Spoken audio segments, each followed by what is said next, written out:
Ahora sí, oficialmente, muchas gracias por presenciar esta conversación, por asistir, por estar con nosotros hoy día. A todas y todos quienes de distintos lugares se suman a este nuevo evento de varios que hemos ido realizando, varios encuentros que hemos ido teniendo en los meses de agosto, septiembre y ya vamos a comenzar octubre, mañana. Respecto de el periodismo de datos y el fact-checking, que es el nombre del diplomado que tiene este curso, este posgrado que estamos impartiendo en la Escuela de Comunicaciones y Periodismo y la Facultad de Ingeniería y Ciencias a partir de noviembre de este año.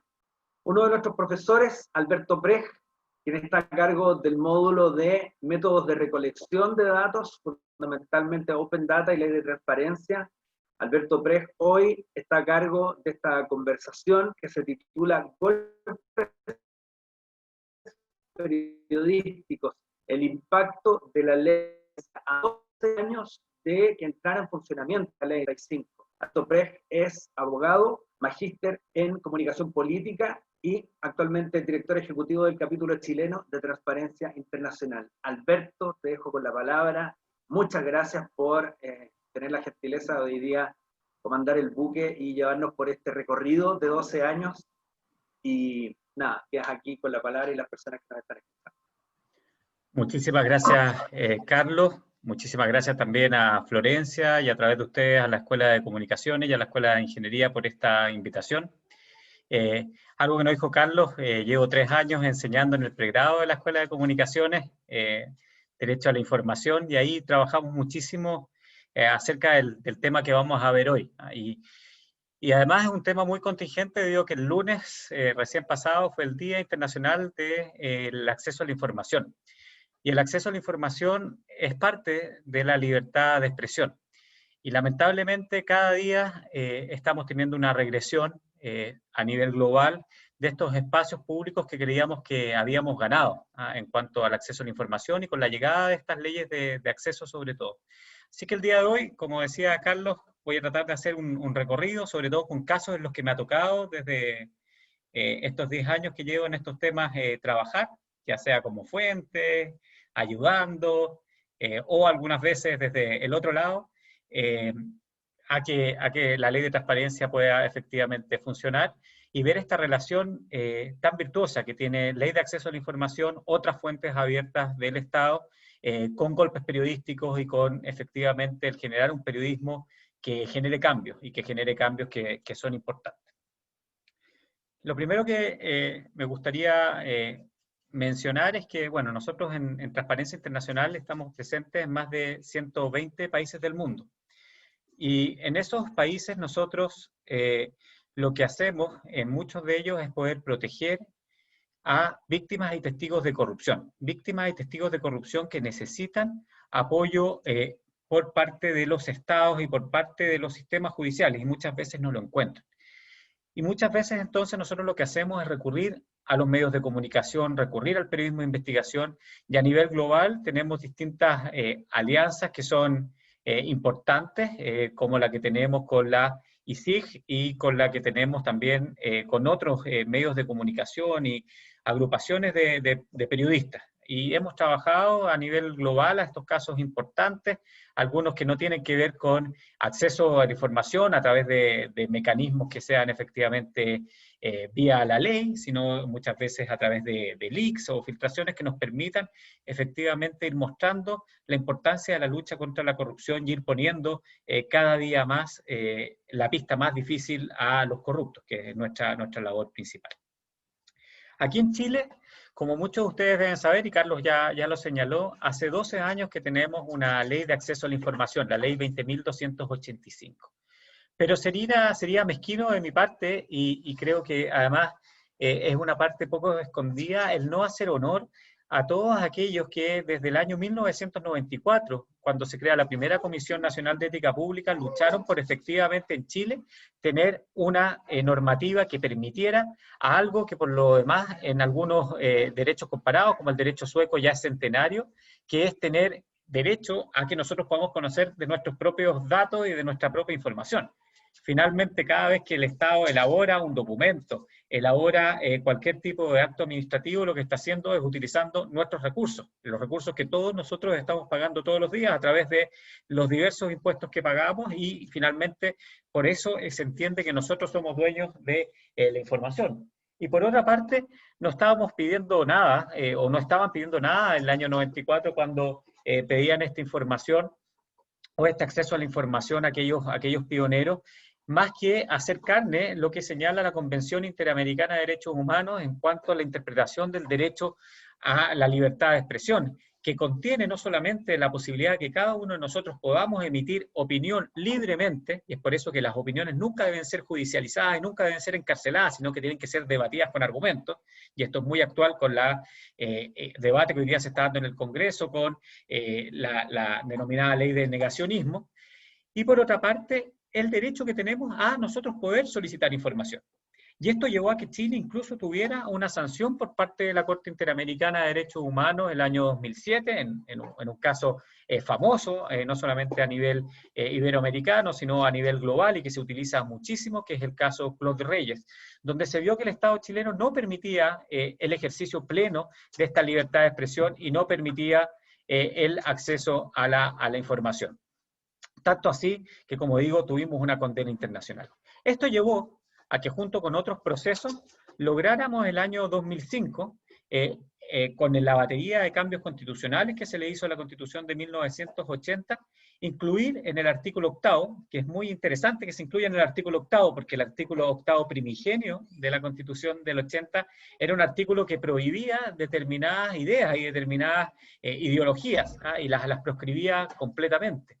Y el artículo 8 nuevo lo que hace es consagrar dos principios que son separados y que son muy importantes hoy día para el funcionamiento de un Estado moderno. El principio de probidad de los funcionarios públicos y el principio de publicidad, que señala que todos los actos del Estado, y no habla de la administración, sino que habla del Estado en general, son actos públicos y que solamente en casos de excepciones muy puntuales, muy puntuales, o de la dictación de una ley de quórum calificado, es decir, de una ley que requiere un acuerdo político mayor, no solamente una simple mayoría en el Congreso, se pueda negar esta información. Pero se creó este principio y no tenía una articulación propiamente tal en nuestro derecho. De hecho, las pocas articulaciones legales que se hicieron hasta ese momento para poder permitir que este principio efectivamente impregnara el Estado chileno fueron más bien de secreto más que de apertura de la información. Entonces, se crea este artículo 8 y posteriormente, ya el año 2008, nace esta ley, que es la ley 20.285, y que, como señalaba anteriormente, tiene 12 años. 12 años de grandes éxitos para la implementación de la ley, pero 12 años donde esta ley también ya ha empezado a mostrar algunas de sus falencias, y después podemos comentar acerca de aquellas falencias que todavía tiene esta normativa. Pero una normativa que ha permitido no solamente a los periodistas, a los académicos o a los que nos dedicamos a esto y nos pagan un sueldo, poder acceder a información pública. La inmensa mayoría de las solicitudes de acceso a la información que se hacen en Chile tienen que ver con informaciones que piden los ciudadanos y sobre todo para acceder a trámites, acceder a beneficios. Y de hecho, esas son las secciones también más visitadas de los portales de la denominada transparencia activa, es decir, de aquella información que el Estado debe publicar de manera proactiva. Y esta herramienta fue una herramienta que ya desde un principio muy señero fue utilizada por los periodistas y sobre todo por los periodistas de investigación para poder realizar investigaciones profundas, porque como alguien decía por ahí, la transparencia no sirve si no duele, no sirve si no muerde. ¿De qué sirve que solamente nosotros descubriéramos las maravillas del Estado y las maravillas de los discursos públicos de los políticos, sino que también nos permita a nosotros como ciudadanos y sobre todo a la prensa el poder cumplir su rol de ocultar al poder y de efectivamente ir poniendo algunas dudas y algunas también luces en aquellos lugares donde no existe esa luz. Y ahora les quiero contar algunos ejemplos que son muy relevantes para ilustrar la potencia que tiene esta ley de acceso a la información.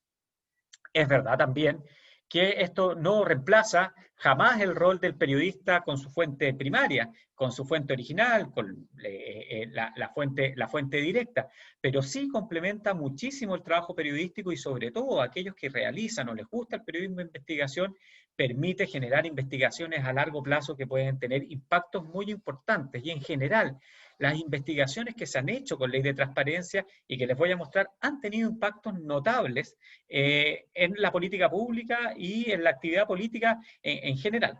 Partamos con algunos ejemplos. Y vamos con el primero de ellos, con la primera historia. Quizás algunos de ustedes eran muy jóvenes el 2011 y no lo recuerdan, pero en una conversación de pasillo en el Congreso Nacional, el ministro de Defensa de la época, hace poco tiempo asumido, Jaime Rabinet, le dice al diputado Ricardo Rincón: no sé por qué, perdón las palabras, no sé por qué huevean tanto si este puente vale callampa. ¿Y a qué se refería el exministro Rabinet, que posterior a este caso tuvo que dejar el cargo? Se refería a la compra de un puente mecano para la región del Biobío que debía ser instalado, y que de hecho fue instalado posterior al terremoto del año 2010. Pero lo interesante es que cuando se le pide información de este puente al ministro Rabinet, el ministro Rabinet dice: no, este es un puente de características militares y por lo mismo yo esta información no la tengo que entregar porque esta información afectaría gravemente la defensa nacional. Ustedes pueden ver la foto del río Biobío y pueden ver que en ese puente no están ni pasando tanques ni blindados, sino que están pasando automóviles. Es un puente que a todas luces era de uso civil. Y el Consejo para la Transparencia, que es el órgano que garantiza que este derecho a la información nos pueda llegar cuando las autoridades no nos quieren entregar la información, hace este mismo análisis que yo les acabo de decir y dice: mire, la verdad que este puente es un puente de uso civil y la información debe ser entregada. ¿Y por qué era relevante que la información fuera entregada? ¿De cuánto costó este puente que fue comprado con dineros de lo que era la ley reservada del cobre, que ya no existe ese mecanismo de financiamiento de las Fuerzas Armadas, pero era el mecanismo vigente en el año 2011? ¿Por qué ese puente? Y eso era lo que el periodista y los periodistas tenían que comprobar, y los investigadores. Ese puente tenía un sobreprecio de $2 millones, versus a la otra oferta que había de la otra empresa que ponía una oferta menor. $2 millones no deja de ser poco dinero. Y además, bueno, al final esta negativa del ministro, una y otra vez, fue lo que fue complicando también la situación del ministro. Y de hecho esta frase de que el puente vale callampa, la dice en el contexto de que él le dice al diputado Rincón: yo puedo entregar aquí toda la información, porque efectivamente era información que era de características públicas, pero por una mala decisión de la autoridad en ese momento de darle un uso aparentemente militar a este puente, no tuvimos esa información. Para los que les interesa, esta historia del puente siguió, y de hecho este año, a inicio de año, este puente ya fue desmontado y se estaba construyendo, ya se ha terminado de construir un nuevo puente sobre el río Biobío.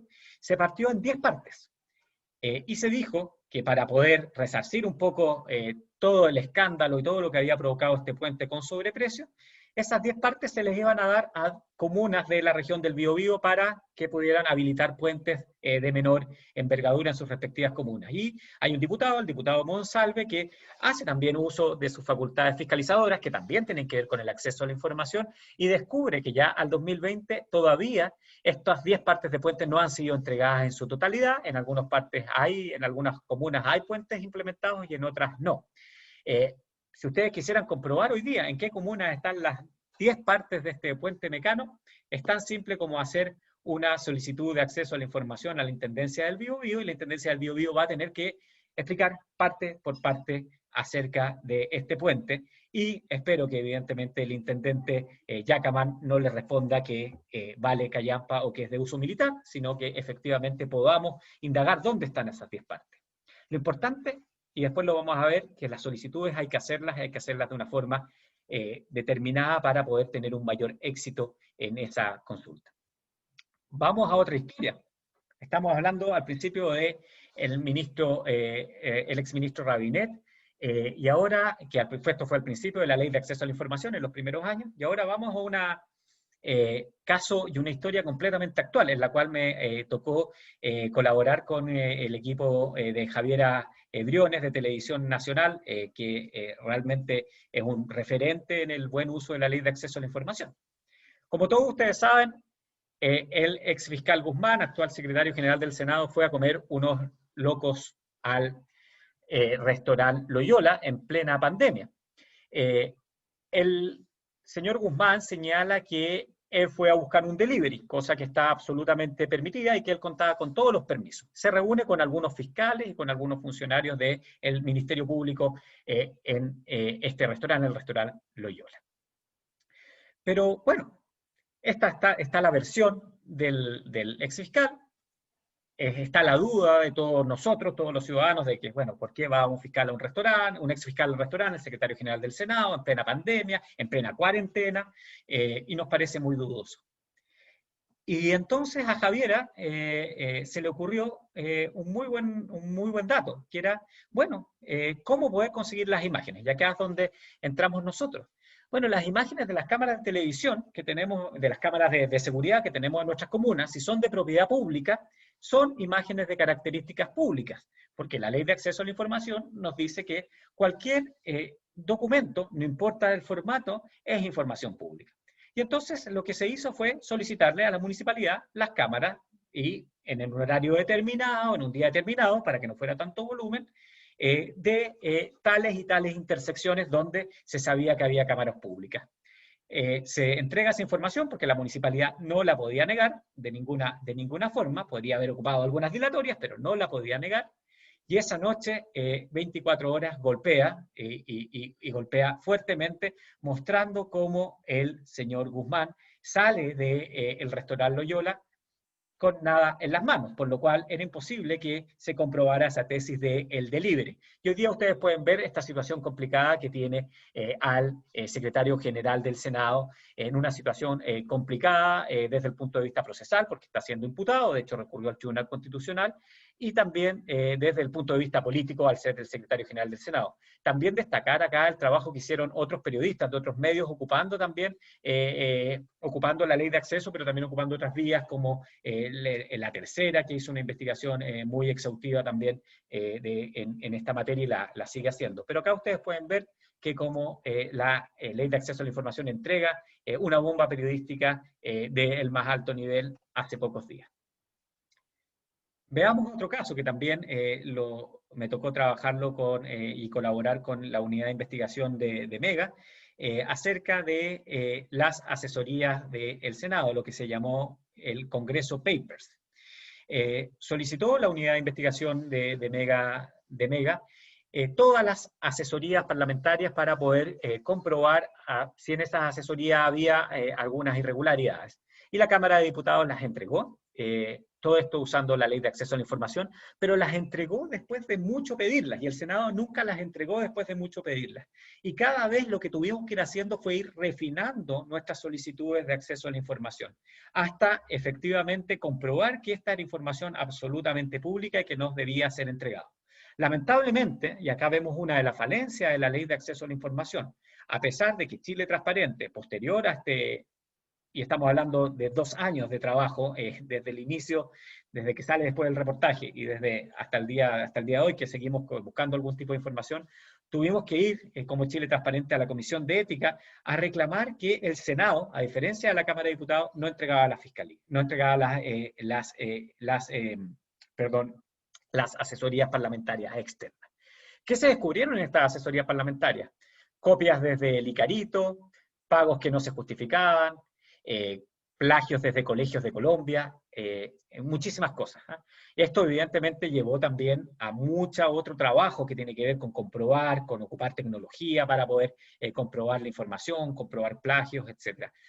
Para mí, Congreso Papers es uno de los mejores casos que demuestra el éxito de la ley de transparencia, con lo de la Cámara de Diputados, y el fracaso de la ley de transparencia con el Senado, que hasta el día de hoy no quiere entregar estas informaciones. Y también, de hecho, se lo ha hecho difícil a la Fiscalía para poder llegar a estas informaciones, y hay una indagatoria abierta por parte del fiscal Manuel Guerra acerca de investigar si, por ejemplo, existió triangulación de dinero. Acá dice un determinado partido político, pero esto es generalizado en el arco político.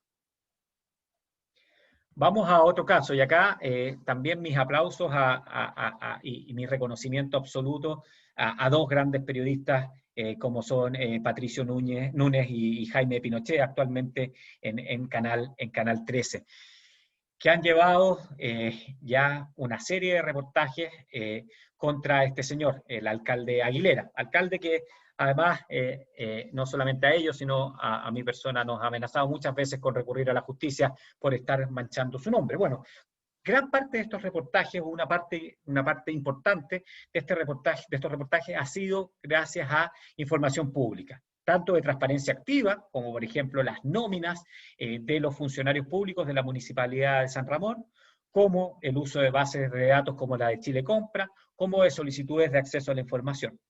Y hoy día tenemos que el alcalde de San Ramón está siendo investigado por la Fiscalía, no aún formalizado, eso sí, por lo cual siempre en estos casos rige absolutamente el principio de inocencia mientras no se compruebe la culpabilidad, pero además ya 3 concejales de la comuna de San Ramón han pedido a la justicia electoral su remoción, y cada uno de nosotros, ya este es un caso muy conocido, podrá sacar sus propias conclusiones de lo que ha ocurrido en ese municipio.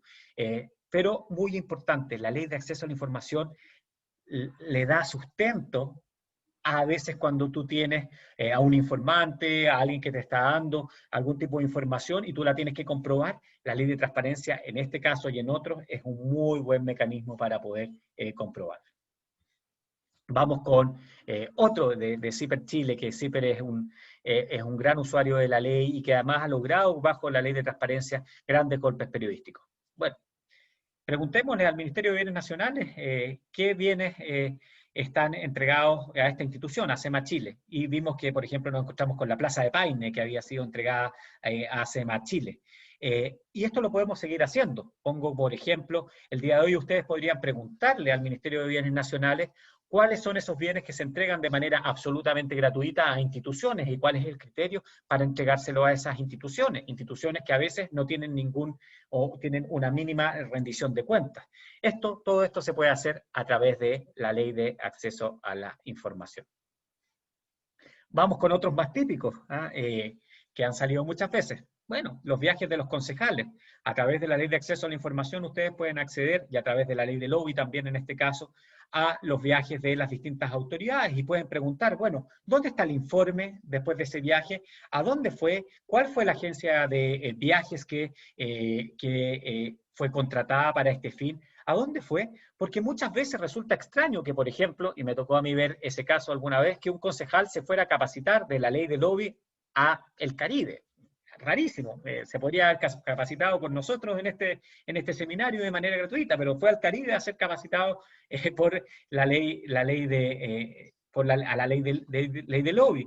Y tantos otros casos como estos de los concejales on tour, sobre todo de comunas, algunas de ellas como la comuna de Camarones, comunas de muy, muy bajos ingresos y donde sus concejales evidentemente hacían un abuso de viajes que hasta el día de hoy no logran demostrarle una utilidad importante a las comunidades. Esto también se puede hacer todos los días.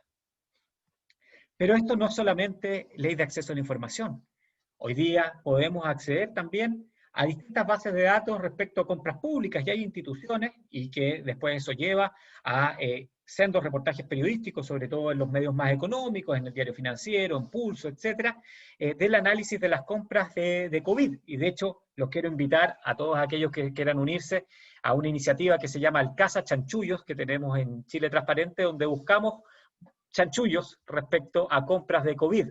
¿Y qué vamos a hacer? Vamos a capacitar a ciudadanos que quieran hacerse cargo de un municipio, el que sea, y buscar en la base de datos, nosotros les vamos a enseñar cómo, anomalías, porque hoy día uno se puede encontrar con anomalías en las bases de datos públicas y esas anomalías después, con otras bases de datos de acceso público o algunas que efectivamente son de acceso pago, que son más bien bases privadas, uno puede llegar a ciertos cruces de información que, por ejemplo, te determine que una determinada empresa se creó justo para venderle tal mercadería a tal organismo público, o que los socios de una empresa o de la matriz de esa empresa son parientes o son los mismos funcionarios públicos que están haciendo esa adjudicación. Todas esas hipótesis nosotros hoy día las buscamos desde Chile Transparente y con instituciones como la Fundación del Observatorio del Gasto Fiscal y Janet von Boldensdorf, trabajar con periodistas y trabajar también con ciudadanos para generar no solamente bombas periodísticas, como estamos hablando el día de hoy, sino también denuncias a través de los sistemas que nosotros tenemos y los convenios que tenemos con el Ministerio Público y con la Contraloría General de la República. Y también tenemos la Ley 20.730, que nos permite el día de hoy acceder a una gran base de datos de quién se reúne con quién. Evidentemente siempre puede haber información que uno no conozca, pero ahí está el ojo periodístico para poder contrastar, por ejemplo, cuando una reunión se dice que ocurrió pero no está registrada, por ejemplo, y también que podamos acceder a viajes, a regalos y a otro tipo de información que estas bases de datos hoy día publican a través de portales como infolobby.cl o infoprovidad.cl, que nos permiten hoy día acceder a estas bases de datos. Los datos están, muchas veces están muy cochinos, muchas veces no nos sirven, muchas veces están incluso mal tipeados o exprofeso mal tipeados, pero nos permiten generar determinadas hipótesis de investigación desde el punto de vista de lo que hacemos en Chile Transparente, pero desde el punto de vista periodístico, que es lo que nos interesa en esta conversación, para poder llegar a determinadas hipótesis que después puedan ser comprobadas por la justicia o por la ciudadanía en su rol también de cuidado, como decía, de nuestros propios recursos. Aquí tenemos el caso de las declaraciones de patrimonio, y un caso que también es absolutamente actual. Obviamente esto sigue siendo, está en investigación, y acá, bueno, también saludo a Daniela Forero Ortiz, que de Radio Bio Bio, que también es usuaria de la Ley de Transparencia, con la cual constantemente también estamos trabajando con ese medio. Y acá se descubre una anomalía que evidentemente no significa ilegalidad, y hay que ser muy cuidadoso con el vocabulario, pero que podría ser una ilegalidad y que se está investigando. Era un funcionario que tenía a cargo el diseño de bases de luminarias. Muchas de esas bases de luminarias que fueron, de esas licitaciones de luminarias que fueron adjudicadas por una empresa que hoy día está en investigación y cuyo dueño está de hecho cumpliendo prisión preventiva, que es la empresa Itelecom, que había tenido un incremento patrimonial muy, muy rápido y muy, muy extraño respecto a los ingresos que él tenía. Evidentemente, ese funcionario público podrá dar ante la justicia una muy buena explicación, como en un caso que nos tocó hace algunos años de un carabinero investigado en el caso llamado Milico Gate, en el cual también se ha utilizado muchísimo la información pública, pero que efectivamente se había ganado un premio de azar bastante millonario y tenía la explicación. Por lo cual el patrimonio puede incrementarse, ya sea por una herencia, ya sea por un buen negocio, ya sea por el azar.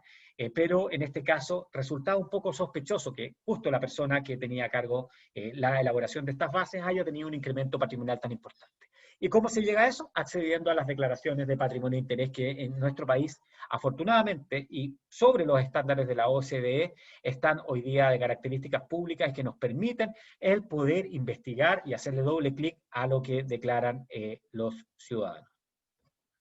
La información está. Lo importante es encontrarla, ¿eh? Y muchas veces uno se marea y no tiene el tiempo en este mar de datos para poder llegar a esa información. Pero con un poco de paciencia y haciendo las preguntas correctas, uno puede llegar a esa información. Y eso es lo que pretendemos en este diplomado que ya estamos lanzando y a los que los invitamos a sumarse, a poder enseñar cuáles son esos tips. Porque cada una de estas solicitudes de acceso a la información no tuvo un truco, pero sí tuvo una forma de ser redactada. No es lo mismo decir, entrégueme todos los documentos respecto a esta empresa que entréguemelos de 10 en 10. O en algunos casos ocupar un nombre ficticio, como lo permite la Ley de Acceso a la Información. Porque cualquier persona, cualquier ser humano que demuestre ser persona, puede solicitar información, sea chileno, menor de edad, chilena, menor de edad, o sea extranjera, da exactamente lo mismo. De hecho, uno de los casos también importantes de la ley de acceso a la información es cuando una periodista argentina, Romina Coleman, de La Nación Argentina, pide información de nuestros abogados que nos defendían en La Haya, y eso generó un gran revuelo al interior del país. Pero eso es lo importante, el saber cómo pedir esa información, y quedo completamente a su disposición, Carlos y todos los asistentes, a poder darles algunos tips en estos años de trabajo con la ley de transparencia, y de demostrar que, 1, tenemos que ocuparla, 2, tenemos que cuidarla, y 3, tenemos que perfeccionarla. Muchas gracias. Gracias, Alberto, por la ilustrativa presentación. Yo me quedé, aproveché de hacer como un recorrido también a lo largo de la historia con lo que tú nos presentabas. Había olvidado lo de Jaime Rabinet, la curiosa declaración de Rabinet respecto al famoso puente. Y por aquí a un par de colegas también hablaba acerca de la manera más eficiente de poder solicitar información y que se respeten los plazos. Por ejemplo, Paula Isaac dice, ¿hay algún recurso legal que podamos utilizar para exigir que se respeten los plazos de entrega de información durante esta pandemia? Ahí en un contexto particular, durante la pandemia, dice, porque recientemente no han respetado los plazos de entrega utilizando la pandemia como justificación. Marcel Gaete, que también está presente acá, dice que concuerda con ese comentario. Dice, yo pedí información a Carabineros y para que informen de infracciones a la cuarentena en Copiapó y Tierra Amarilla, y respondieron un escrito de 6 hojas donde argumentan que no pueden destinar a un funcionario a prepararme esa información porque son muchos expedientes y eso los distraería de sus funciones. ¿Qué pasa en esos casos, Alberto? Bueno, lo primero es que la ley es clara, pero es una ley que se ha quedado obsoleta. La ley que nos dice que el organismo público debe contestar en 20 días hábiles la solicitud, y que solo en casos excepcionales y justificados, que ahí está la trampa, porque normalmente no lo hacen, pueden extenderla por 10 días hábiles más. Es decir, estamos hablando de cerca de un mes y medio. Un mes y medio para una investigación periodística es ya mucho tiempo, por lo cual muchas veces tenemos que tener ese horizonte de tiempo establecido en nuestras investigaciones periodísticas. ¿Qué se puede hacer? Se puede reclamar ante el Consejo para la Transparencia, que es un organismo autónomo y que ha demostrado, con sus vaivenes públicamente conocidos, el ser garante de efectivamente este derecho. El problema es que eso no te sirve para la investigación periodística, porque ya ir al Consejo van a ser 2 meses más, y si efectivamente eso después va a la Corte, nosotros hemos tenido casos que hemos tenido 2 años de litigación. Pero si la solicitud está bien hecha, y de hecho tú la puedes hacer por partes, la información te la pueden entregar. A veces uno de los errores que detecto es que uno quiere ir por toda la información. Entonces uno hace una solicitud que evidentemente alerta a quien la está recibiendo. Y eso es muy normal. Si yo veo que me están pidiendo una información que va a poner en problema a mi jefe, a un ministro, al general director de Carabineros, al presidente de la República, evidentemente voy a tener todos los cuidados, no solamente legales, sino también políticos, para que esa información no salga. Y ahí es donde se pueden ocupar distintas técnicas, como decía, desde colaborar con organizaciones como la nuestra, que nosotros después vamos a seguir peleando. Entonces invitamos a todos los que quieran solicitar información y que les va mal, vengan con Chile Transparente, nosotros felices. No tenemos problema de seguir acumulando querellas, así que no hay problema para nosotros. Y por otra parte, también la técnica de pedirla, a un plazo determinado. A veces, por ejemplo, recuerdo un caso que pedimos en información hace muy poco y que fue parte de una nota periodística que no mencioné acá. Nosotros queríamos investigar un determinado periodo de una determinada autoridad en el uso de un bien fiscal. Y entonces lo que hicimos, para no levantar dudas, fue pedir también al anterior funcionario que estaba en ese cargo y al posterior funcionario que estaba en ese cargo. Por lo cual quien recibió la información dijo, chuta, están tratando de buscar información acerca de Juanito, Pedrito o Fulanito, pero no tenían cómo determinar quién era. Entonces, de esa forma tú logras trabajar la solicitud para que esa resistencia no sea tan alta. Pero en caso de negativa y negativa injustificada, recurrir al Consejo para la Transparencia, por lo demás es de manera gratuita, no requiere abogado, no requiere más que meterse al portal de la transparencia y hacer ni siquiera un escrito, decir lo que les pasó en palabras sencillas. Gracias, Alberto. María José Razuri dice, ¿nos puedes ilustrar con casos frustrados de la ley y por qué ocurrieron? Sí, de todas maneras. Bueno, para mí los casos más frustrantes no tienen que ver con la ley, y acá espero no meter las patas, tiene que ver cuando hemos descubierto cosas o los periodistas han descubierto cosas importantes, han tenido indicios importantes y han llegado donde su editor y por presiones editoriales no han salido esos reportajes.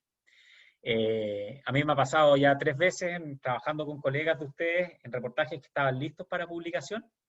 Y cuando digo listos para publicación, en un caso yo vi el PDF del diario del día siguiente y después no salió en el diario del día siguiente esa información. O sea, así de heavy. Fue parada la prensa de impresión ese reportaje. Y eso es lamentable que todavía ocurra en un país como el nuestro.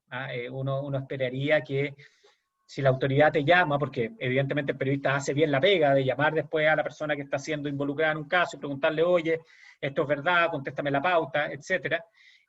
Uno esperaría que esa información saliera a la luz, y a veces es complicada que esa información salga a la luz. Casos fracasados, sí, mira, nosotros, por ejemplo, más que fracasados, por los tiempos y porque algunos casos han llegado a la Corte Suprema inclusive, por ejemplo, respecto a hojas de vida de algunos funcionarios públicos, hemos tenido un año y medio buscando esa información. Y cuando ya la información la logras obtener, la información ya no te sirve, porque el caso ya pasó, porque ya la justicia hizo la pega, ya condenó, o porque ya definitivamente tú ya no tienes los recursos. O sea, cuando nosotros nos metemos en casos muy importantes porque hay también un financista, normalmente OCCRP o el Global Anti-Corruption Coalition, que nos está ayudando para poder obtener determinados resultados, y evidentemente eso requiere tener personas que estén trabajando con esa información, porque otra cosa que hacen es que muchas veces te entregan la información en papel, por distintas razones, y entonces tienes que tipearla, tienes que pasarla a formato abierto.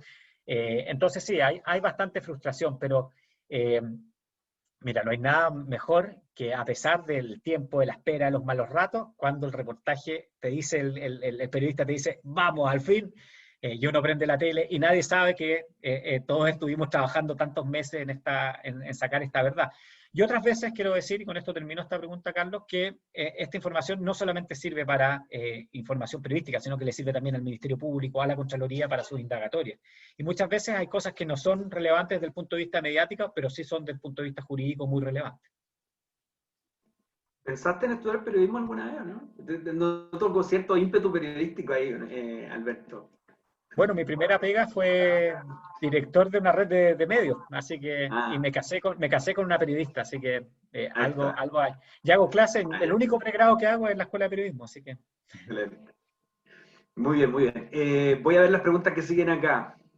Rodrigo S. dice, ¿cuál es la iniciativa para verificar las compras por COVID-19 de las municipalidades? Muchas gracias, Rodrigo, por esta pregunta. Aprovecho de hacer publicidad.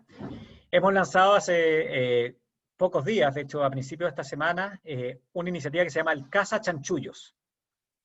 Porque Chile Compras publicó toda la base de datos de compras COVID. COVID, pandemia, hay distintos indexadores que te permiten llegar a esa compra.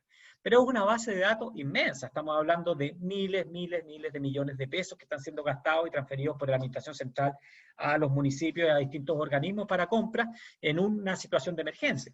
Y en una situación de emergencia, obviamente, lo primero es salvar vidas, pero se abre la puerta para que hayan irregularidades, como sobreprecios, contratar a dedo a alguien que no tenía la capacidad, o incluso delitos más graves, como el lavado de activos. Son momentos lamentablemente propicios. Y como nosotros no tenemos la capacidad de poder analizar esa base de datos uno por uno, lo que queremos es que ciudadanos, y ojalá como tú, Rodrigo, se inscriban a través de chiletransparente, @chiletransparente, y nosotros los vamos a capacitar para que, por ejemplo, se metan a un municipio determinado, ¿sí? El municipio que se elija, y Cofquecura, por decir algo, revisen todas las compras COVID de Cofquecura, y con ciertas alertas de irregularidades que nosotros ya tenemos prefijadas, poder levantarlas y después empezar a hacer doble clic en esas compras y poder llegar a ver si hay alguna irregularidad para entregársela a la Contraloría General de la República, bueno, o si efectivamente es un delito penal, ya al Ministerio Público. Así que necesitamos muchas manos. De hecho, una de las cosas que le pasa hoy día a muchas unidades de investigación de distintos medios es que no tienen manos para la cantidad de información que tienen que procesar. Y eso hace que, como se dice en buen chileno, pase la vieja y pase el interés periodístico a una determinada nota. Aprovecho de ponerle nombre ahí a esas técnicas, ¿no? La de usar la ley de transparencia, lo que en periodismo de datos llamamos wobbing, y el crowdsourcing, que finalmente es la extracción colaborativa de datos. Así que súper interesante lo que están haciendo ahí con el Casa Chanchullo Alberto. Súper bueno. Juan Riquel me dice, Alberto, ¿es suficiente hoy la legislación a propósito de las demoras y lo extenso que se puede tomar, que se puede tornar, digo, un proceso por la extensión de la demora, ¿es suficiente? No, no es suficiente la legislación. Fue una muy buena legislación para el 2008, pero es una legislación que se nos está quedando lenta, al igual que otras, como la de compras públicas para el año 2020.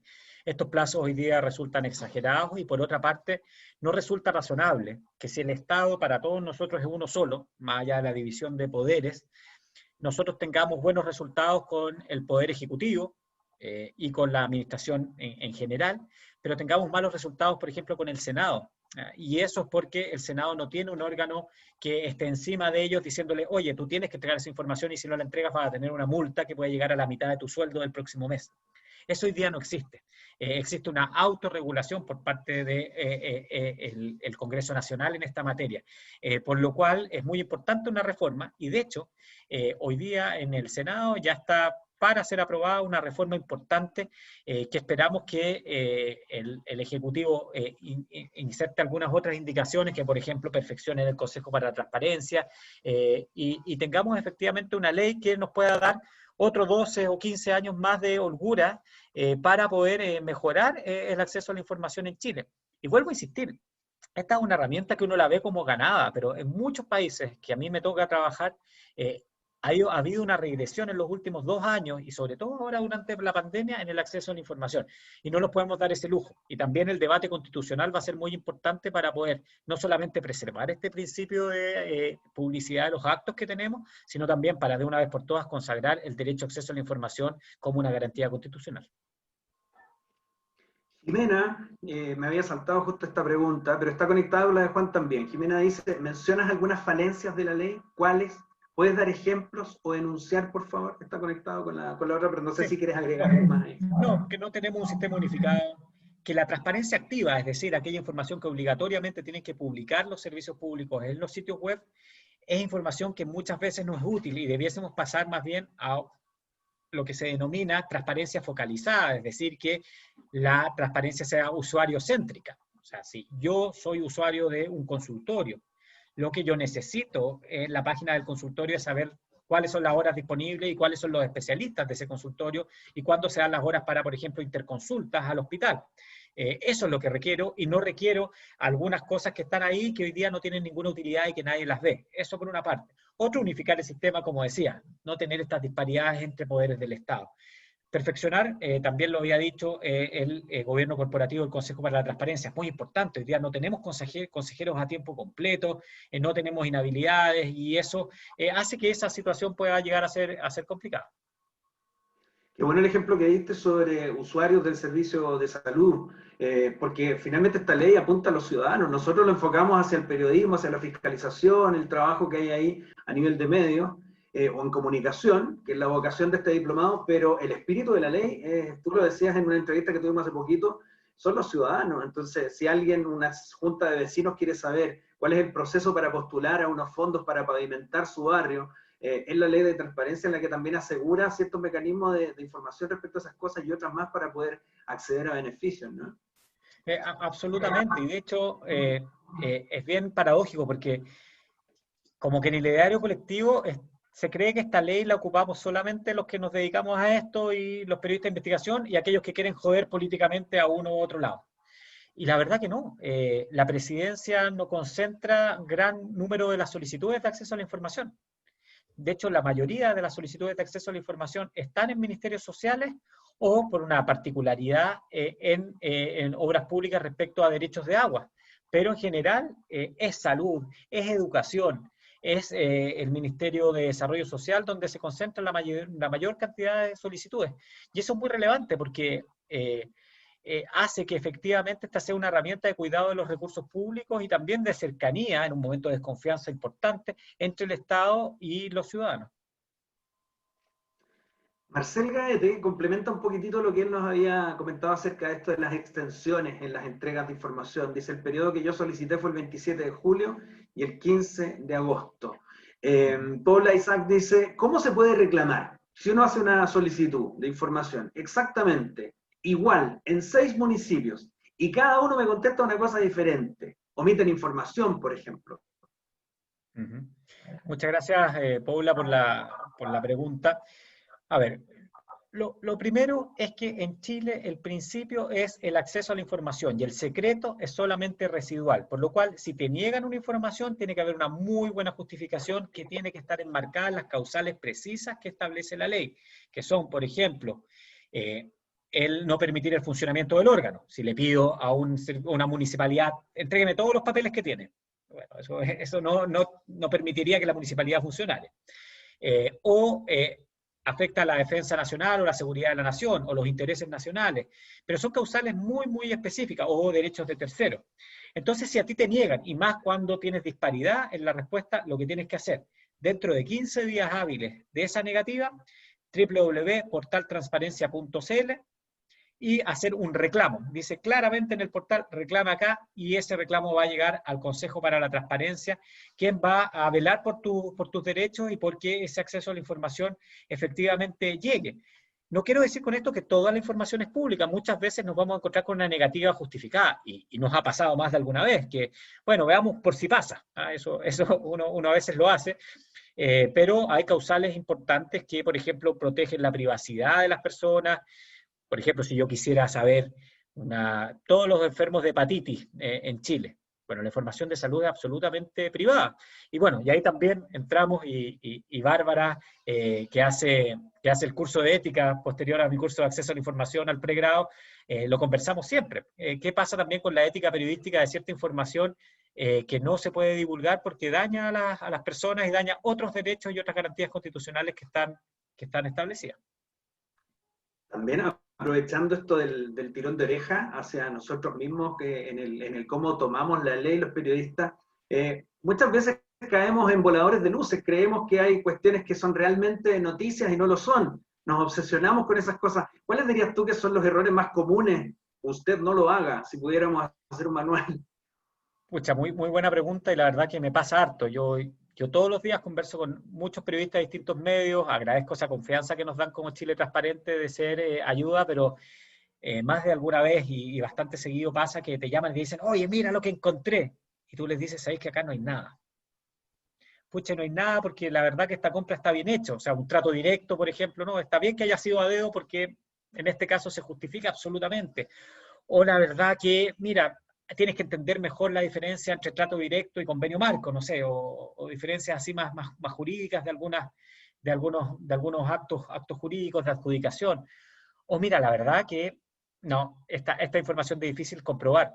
Recuerdo una vez que un medio importante llegó a mi oficina con un papel y dijo, mira lo que nos llegó, descubrí que tal persona había hecho tal viaje que no tiene que hacer.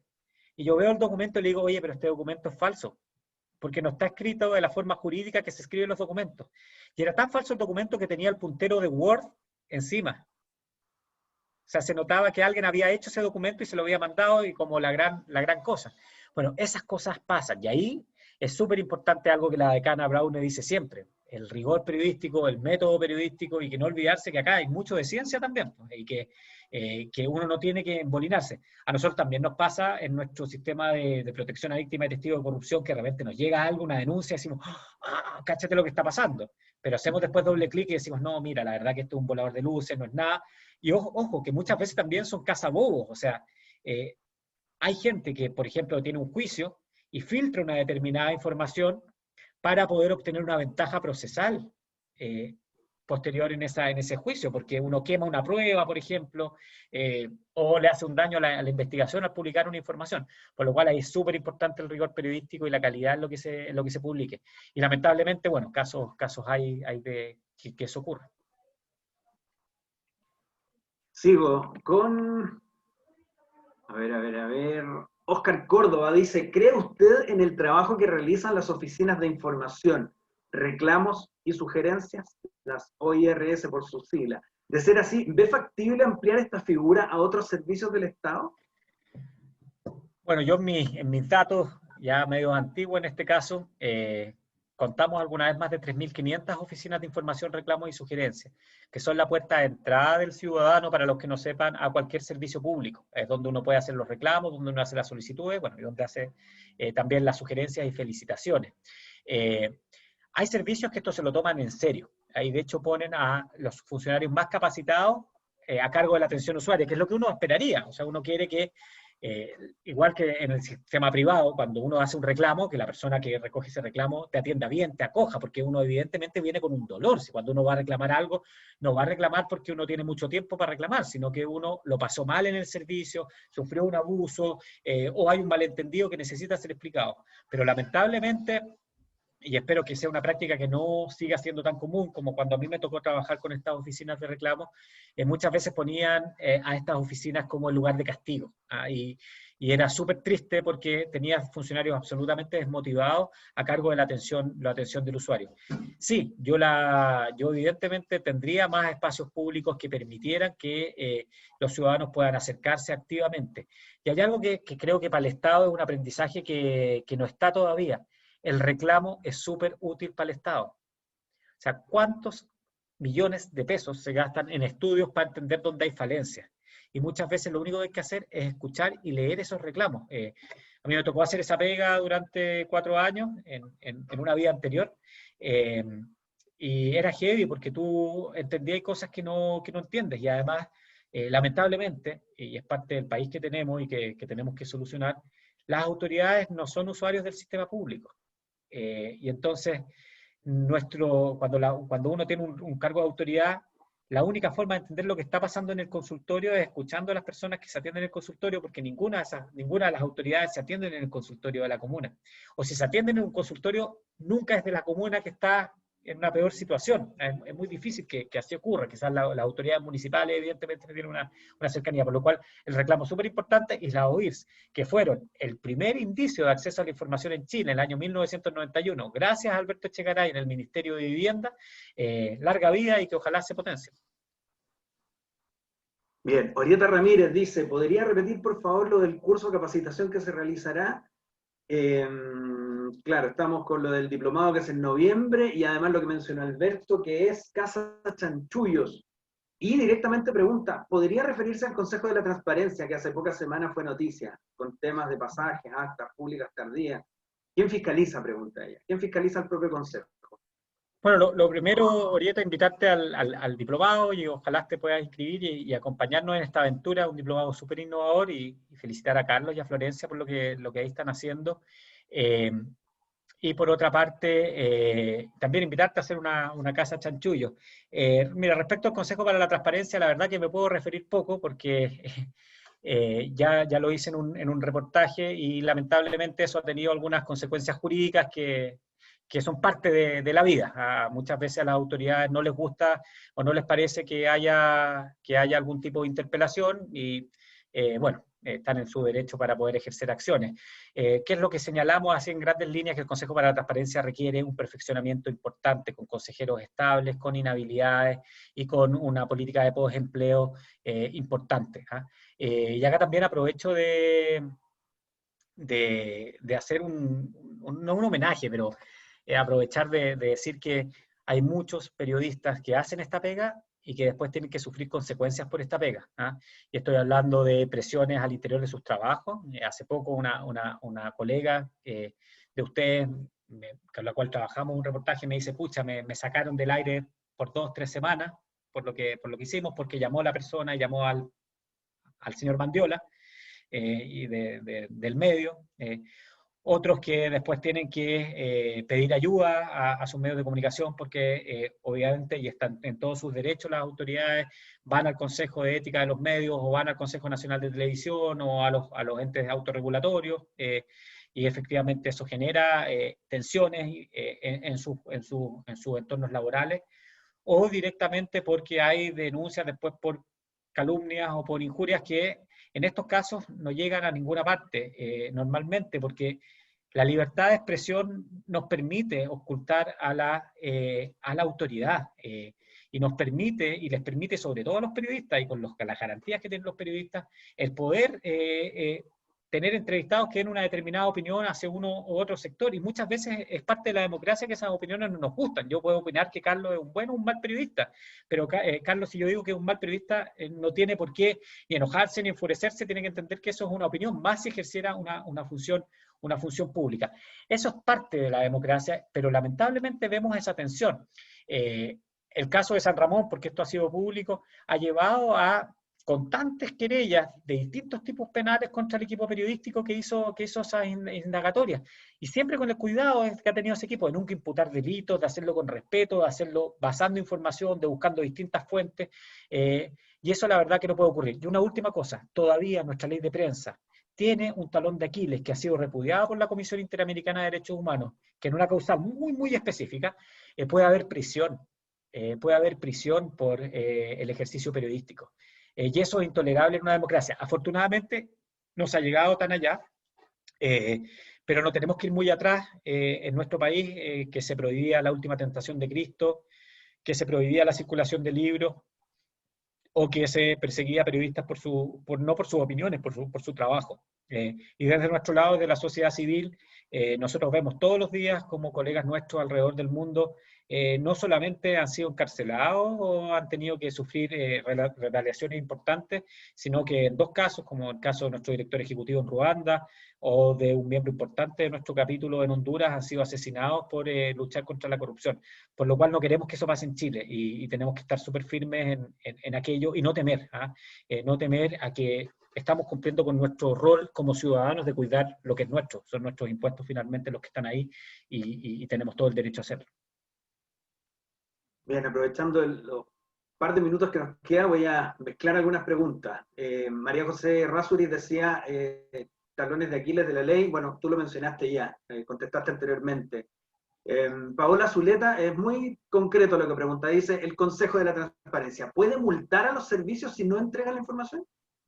Esta ley tiene una cosa que es maravillosa. La sanción va al jefe del servicio. Es decir, si en una municipalidad no te entrega la información y el consejo sanciona por aquello, no se lleva la sanción el funcionario, sino se lleva la sanción el alcalde. Ya han habido casos muy relevantes como la exalcaldesa de Iquique que han sido multadas por el Consejo para la Transparencia y esa multa es una multa que también es importante desde el punto de vista pecuniario, puede llegar al 50% de la remuneración mensual de esa autoridad. Pero más allá de eso, el impacto reputacional y público es muy importante. Y es por eso que en general el cumplimiento de la ley es muy alta, porque la sanción está en la cabeza del servicio.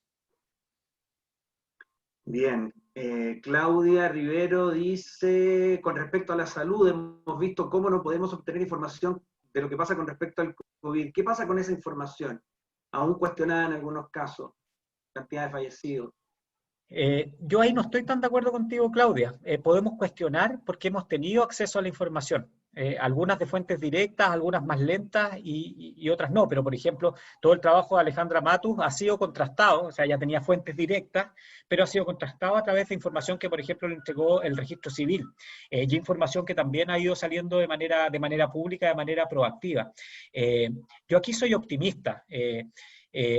Uno puede criticar muchas cosas, pero aquí soy optimista en el sentido de que si en Chile podemos, por ejemplo, hoy día discutir acerca de el subconteo de fallecidos, se debe a que tenemos libertad de expresión, se debe a que podemos cuestionar y se debe a que podemos preguntar.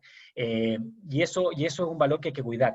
Te lo digo con absoluto conocimiento de causa, de trabajar todos los días con muchos países y países que uno dice del primer mundo, y que esta conversación que nosotros tenemos en Chile del subreporte es imposible. Es imposible tenerla porque no tienen data. De hecho, bueno, países tan importantes como el Reino Unido y España han tenido que hacer correcciones más brutales que las que ha tenido que hacer el Ministerio de Salud de Chile.